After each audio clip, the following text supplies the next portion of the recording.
मित्रांनो, तुमचं पुन्हा एकदा सुमिरित मराठी ह्या यूट्यूब चॅनेलवर स्वागत आहे. आजची कथा सुरू करण्यापूर्वी जर कोणी ह्या चॅनेलवर पहिल्यांदाच आले असाल आणि अजूनही सबस्क्राईब केले नसेल तर नक्की सबस्क्राईब करा. धन्यवाद. आगगाडीच्या फलाटावरचे लोखंडी खांबांना लटकवलेले फकिरी दिवे एवढे अंधुक की त्यांना न जुमानता बाहेरून स्टेशनात घुसणारा काळोख राक्षसाच्या सावलीसारखा भयान गडद अकराळ विक्राळ होऊन गेलाय असं वाटायचं. पुण्याच्या स्टेशनातला MSMच्या किडकिडीत रुळांलगतचा बिनछपरी बेवारशी फलाट, तिथली बसून बसून मेचकटलेली सिमेंटची गुळगुळीत बाकं आणि दिवसागणिक त्यांच्यावरती बुडं टेकून उठून जाणारी असंख्य अनामिक पागोटी, फलाटावरचे एकुलते एक चौकोनी कॅन्टीन, बरण्यात भरून ठेवलेली खारी बिस्किटं, फुकटात चहा मारून जाणारा मगरूर पोलीस, रुळाच्या तुकड्याची खणखणीत घंटा, मुख्य फलाटावरच्या घड्याळाहून वेगळी वेळ सांगणारं वाटोळं घड्याळ, खाली बसून संथपणं कळकट फडक्यातील भाकरी कोरड्यात खाणारे आणि घंटी वाजली की गाठोडी डोक्यावर ठेवून पोराटोरांना हया घालीत सैरावैरा धावणारे ज्योतिबाचे वारकरी आणि त्या गर्दीकडं विठोबाच्या तटस्थ डोळ्यांतून पाहत उभा असलेला काळ्या सुटातला गार्ड साहेब. आजोबा फलाटावरती पुतळ्यासारखे निश्चल उभे होते. पांढरं शुभ्र मर्सराइज्ड धोतर, बंद गळ्याचा लांब कोट, झिरमिळ्यांची लाल पगडी, पायांत पुणेरी जोडे, कपाळावरती लाल गंधाचे एकाखाली एक 2 ठिपके, चंद्राकृती दांड्याची जाड काठी हातात धरून 60व्या वर्षी सुद्धा ताठ उभे राहणारे. 3ऱ्या वर्गाच्या डब्यात आई आणि आम्ही 3 मुलं दाटी वाटीनं बसलो होतो. मी तर थैल्यांवर 2 बाकांच्या मध्ये. गाडी सुटायची वेळ झाली होती आणि दादा मुंबईच्या गाडीतून उतरल्याबरोबर आत्ता येतो म्हणून कुठं गेले होते त्यांचा पत्ताच नव्हता. माझ्या पोटात एक खोल खोल खड्डा पडला होता. आईकडं पाहिलं की तो आणखीनच खोल व्हायचा. आजोबांनी खिशातलं सोन्याच्या साखळीचं घड्याळ बाहेर काढून डोळ्यांजवळ नेलं, परत खिशात ठेवून दिलं. खिडकीपाशी येऊन ते आईला म्हणाले, बये तिकीट आहेत ना ग, गाडी आता केव्हाही सुटेल. ह्यांच्याजवळच आहेत. आईनं अंधाराकडे लावलेली नजर काढली नाही. मग माझ्याकडं कुठं काय देतात? काहीच नाही. ही काय गावात जायची वेळ होती? आजोबांचा धीर सुटत चालल्याचं दिसत होतं. कुठं पडले तर नसतील ना? आईचं अंग हुडहुडलं. प्यायला लागले की सुमारच नसतो. माग एकदा आजोबा एकदम जखड म्हातारे झाल्यासारखे वाटू लागले. माझ्या पोटातला खड्डा छातीच्या फासळ्या तोडू लागला. शिट्टी होईपर्यंत वाट बघूया ते म्हणाले, नाहीतर उतरा, आज मुक्काम हितच करू. आत्ताच उतरूया. मी थैला उचलला. ते इतक्यात यायचेच नाहीत. कोल्हापूरला 12च्या आधी कुठं ग येतात? बैस रे, आईनं दरडावलं. तरीही मी थैला हातात धरून जय्यत. आजोबांनी पगडी काढून उपरण्यानं घेरा पुसला. बये, तुझंच चुकलं. सुरुवातीलाच परत यायचंस. मला जड नव्हतीस. आता 3 पोरं झाली. पुरी अडकलीस तू. कसल्या शिंच्या माणसाला देऊन बसलोय काय माहिती. आईनं हातातल्या काचेच्या बांगड्या नुसत्या वर खाली सरकवल्या आणि ती पुन्हा फलाटा बाहेरच्या अंधारामध्ये बघू लागली. पुण्यापर्यंत आलो म्हणून बरं, आजोबा म्हणाले. लहान पोरांना घेऊन एकटीनं काय ग केलं असतस तू? हा असा बेजबाबदार माणूस. तुम्ही नका उगाच जीवाला घोर लावून घेऊ. माझ्या नशिबात लिहिलंय ते मी भोगते ना. कसलं नशीब? मी घट्ट आहे तुला आणि तुझ्या पोरांना सांभाळायला. मनमाड पॅसेंजरनं परत चल. बसू दे त्याला जन्मभर बाटली घेऊन. आई ओढ दाबून धरून गप्पच. मुंबईला असताना आजोबा निदान 10 वेळा तरी आईला म्हणाले असतील, न्यायला आलेत म्हणून जाऊ नकोस. तुझा कोणमारा होतोय, मला दिसतोय तो. अशानं फार वर्ष टिकायची नाहीस. लग्नाच्या वेळी कशी होतीस आणि आत्ता कशी झालीस तू? पुरे हा संसार. दारुड्याचं तारू खडकावरती आपटून फुटतच. त्याच्याबरोबर तूही बुडून जाशील. मुकाट्यानं हितच राहा. पण आई कसली ऐकते? म्हणायची, मला आता सवय झाले. पितात झोपतात, मारहाण तर नाही करत. सुटेल पिणं केव्हा तरी. त्यांना दुसरं कोण आहे? गावानं वाईट टाकलंय. आई मुंबईला राहायला का तयार नसते? मुंबई म्हणजे मज्जाच. कोल्हापूर काय गाव आहे? धूळ, माशा, डास, गुळ, शेंगा, तंबाखूचा वास, रात्रंदिवस खटार गाड्यांची खडखड. मुंबईच्या नवलकर बिल्डिंग मधून रॉयल ऑपेरा दिसतं. तिथल्या सिनेमाच्या मोठमोठ्या पाट्या, समोरच्या डांबरी रस्त्यावरून बेफाम धावणाऱ्या रंगीबेरंगी मोटारी, कापड तरेवारच्या आरोळ्या, एका हातानं वाहनांची रांग थोपवणारा पिवळी पगडीवाला, दूर कुठंतरी उंचावर पेटत जाणारी विझणारी आणि पुन्हा पेटत जाणारी पियर्सची तिसऱ्या लिपीतली इंग्रजी अक्षरं. कोल्हापुरात येऊन जाऊन गंमत एकच, रस्त्यानं थाटात डुलत जाणारे तुकतुकीत अंगाचे मल्ल हे एक एक हत्तीसारखे. शिवगोंडा मुलनाळे, मल्लाप्पा तडाखे, व्यंकप्पा बुरुड, आम्हीही जायचो त्यांच्या पाठीमागं दंडातल्या बेटकुळ्या फुगवीत. थैलीचा बंद हाताशी चाळवताना मला वाटलं, गाडी सुटेपर्यंत दादांनी येऊच नये, मुंबईला परत जायला मिळेल. नाहीतरी कोल्हापूरच्या घरी दादांच्या घाणेरड्या शिव्याच ऐकत बसायचं की नाही. तेवढ्यात गाडीची घंटा झाली. इंजिननं कर्कश शिटी दिली. आजोबा म्हणाले, उतरा उतरा, सामान द्या. पण आई उठली नाही. मला खाली बसवीत ती म्हणाली, माझ्याकडे पैसे आहेत, दंड भरून जाईल, तुमच्यावरती आता भार पुरे. आजोबा हताशपणे आमच्याकडे बघू लागले आणि तेवढ्यात दादा कुठून कोण जाणे एकदम फलाटावरती आले. सावकाश डुलत झोकांडत ते येत होते. जणू ते डब्यात चढेपर्यंत गाडी सोडायची गार्डाची बिशादच नव्हती. आजोबांची पगडी थोडी वाकडी झाली होती आणि ते खूप म्हणजे खूपच केविलवाणे दिसत होते. दादांनी आजोबांकडे बघितलंही नाही. ते आईवरती गुरगुरले, तिकडं सरक, आणि चांगले ऐसपैस बसले. त्यांच्या पोटाला आंबूस वास येत होता. गाडी सुटली तेव्हा आजोबांच्या पगडीच्या झिरमिळ्या तेवढ्या मला उझरत्या दिसल्या.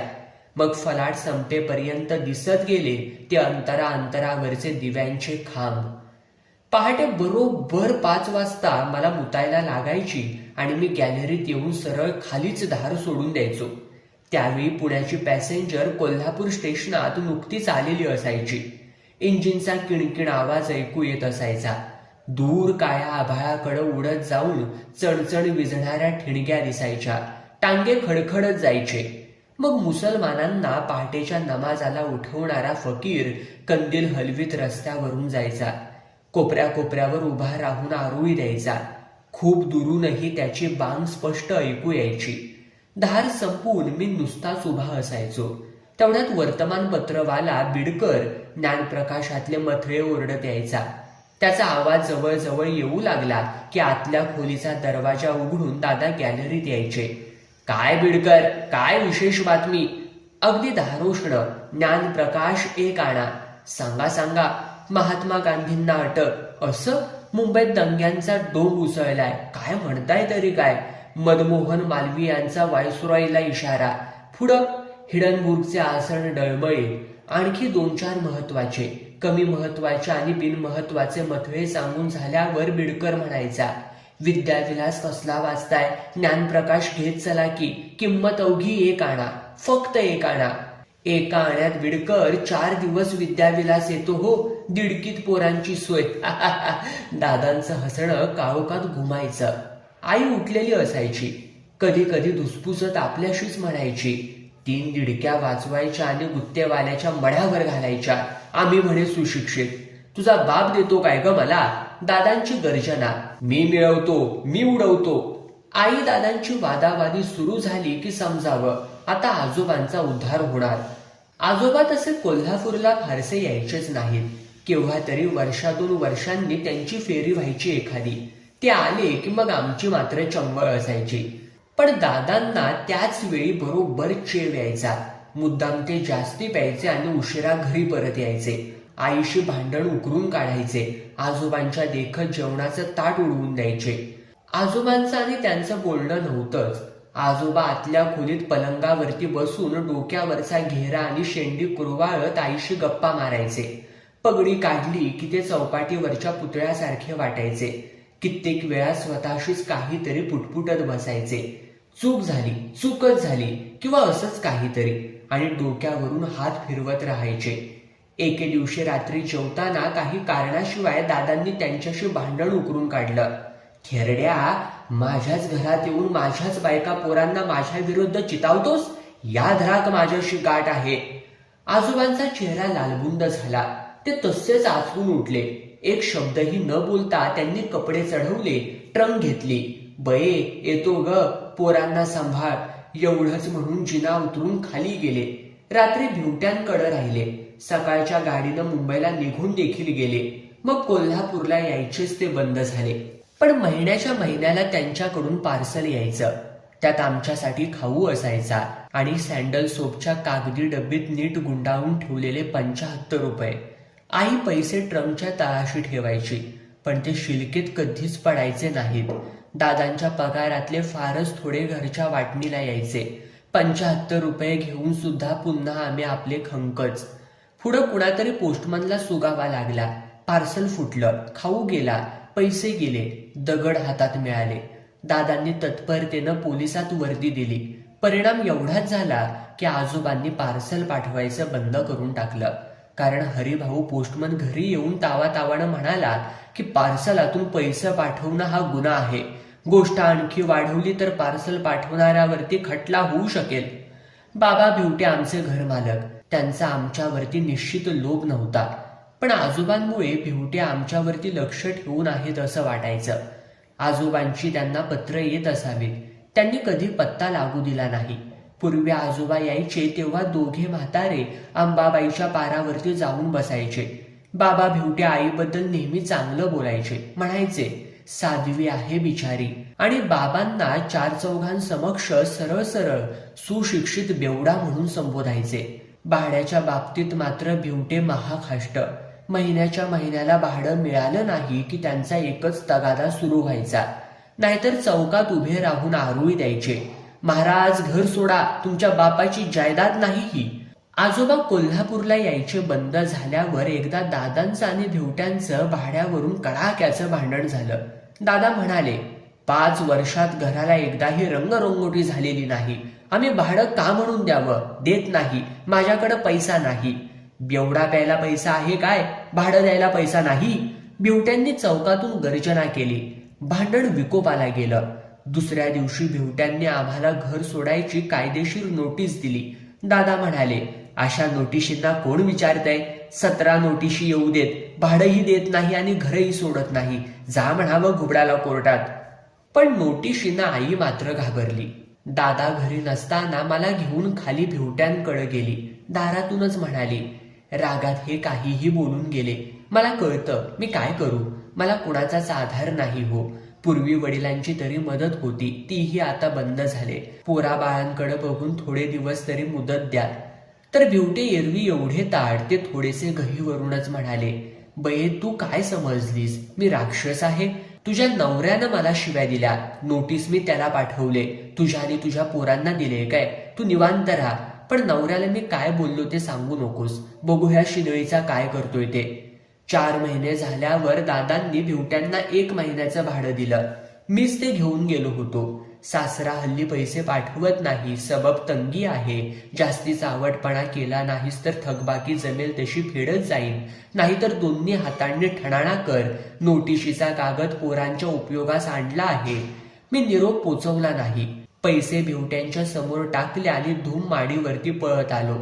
कोल्हापुरी शिव्या देण्यात भिवटे दादांपेक्षाही अधिक तरबेज होते.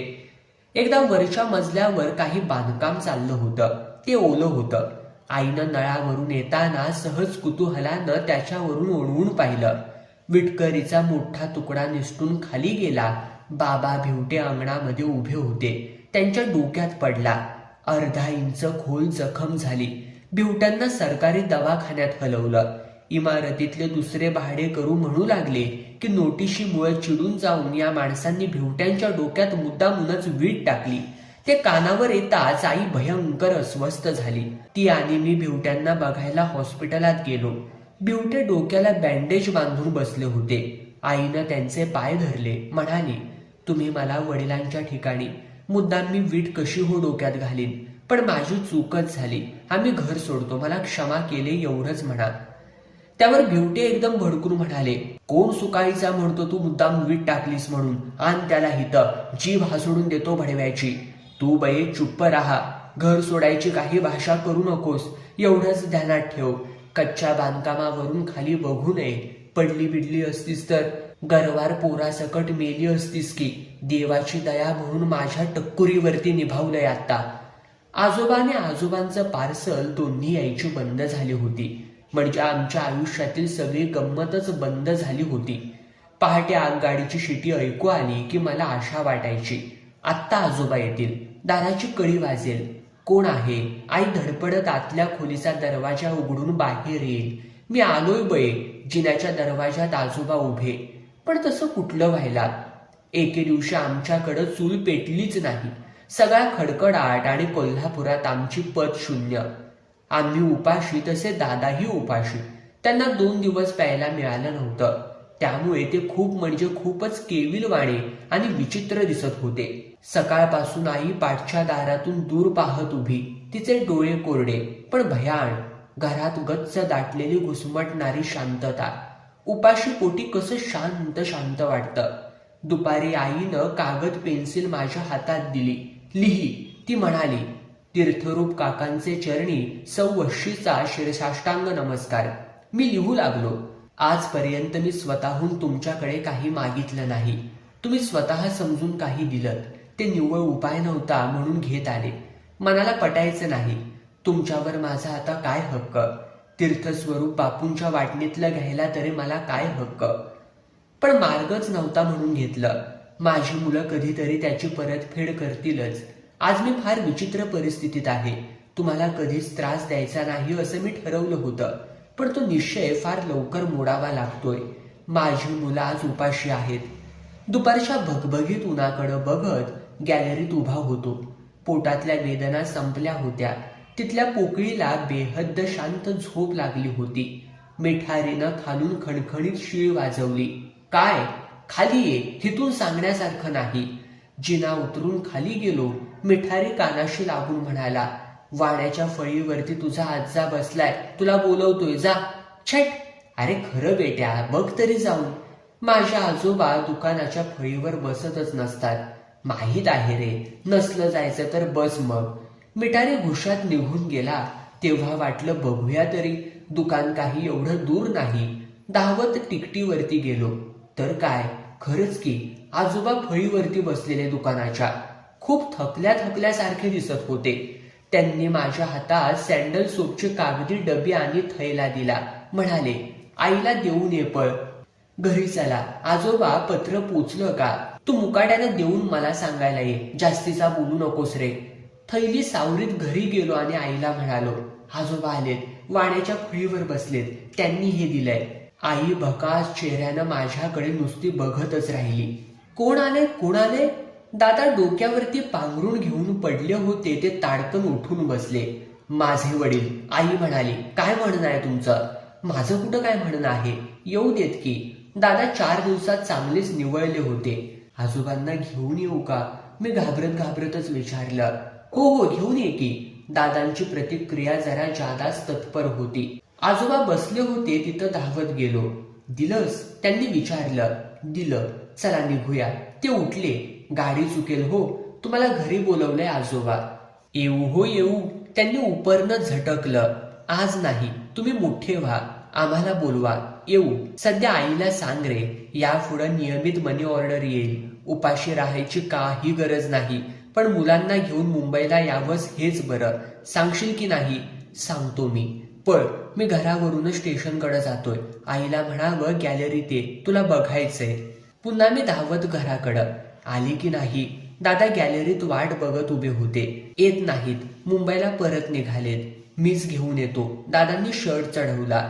आई भिंतीला टेकून स्तब्ध उभी. दादा आणि मी जिना उतरून खाली आलो. आजोबा दुरून येत होते. दादा हात जोडून त्यांना सामोरे गेले. घरी चला, आमची चूक झाली. गावात येऊन परभारे जाऊ नका. आजोबांनी उपरणं सोडलं, झटकलं, पुन्हा खांद्यावरती पांघरलं. त्यांच्या कपाळावरच्या गंधात एक आठी स्पष्ट उमटली. जेवून चला, दादा म्हणाले. मी स्वतः तुम्हाला बोलावतोय. जेवून चला? आजोबांचा चेहरा एकदम लाल झाला. काय घालणार आहात जेवायला? पुरणपोळी, साखर भात, बासुंदी की श्रीखंड? त्यांच्या डोळ्यात मी त्यापूर्वी कधीच पाहिली नव्हती अशी तिरस्काराची लाट. मी तर थरकलोच ते बघून. आजोबा दादांना बगल देऊन तसंच पुढं निघाले होते. तेवढ्यात आई गॅलरीत आली. तिला बघून ते थबकले. त्यांच्या घशातील गोटी वरखाली झाली आणि डोळ्यांतला क्रोधाग्नी पाणी पडलेल्या निखाऱ्यासारखा चुरकन विझला. आजोबा वर आलेच नाहीत. ते बाबा भेवट्यांकडे गेले. मला वाटलं दादा यावरून चिडून भांडण काढतील, पण त्यांनी वेगळाच पवित्रा घेतला होता. ते आईला म्हणाले, त्यांना जेवायला वर बोलावून घे, तोपर्यंत मी बाजारातून सामान आणतो, थोडे पैसे उसने दे. आईनं निमूट सँडल सोपची डब्बी उघडली. 5 रुपये दादांच्या हातावर ठेवले. दादा एकदम रात्री 12ला परत आले. जिन्यातून त्यांनी गर्जना केली, आला का नाही वर थेरडा भिंचोत. आजोबा वर आलेच नाहीत. संध्याकाळीच परभारे स्टेशनवरती गेले होते. दुसऱ्या दिवशी 15 रुपये घेऊन मी बाबा भेवट्यांकडे गेलो. ते आपल्या डोक्यावरचा व्रण चाचपीत बसले होते. माझ्या हातातले पैसे बघून वस्कन अंगावर येत म्हणाले, वर्षाचं भाडं चुकतं झालंय, हे कपटे घेऊन आणखी कशाला आलायस आणि वरती? एवढा देवमाणूस लाभलाय तुम्हाला भडव्यांनो, तुमची मात्र लायकी नाही.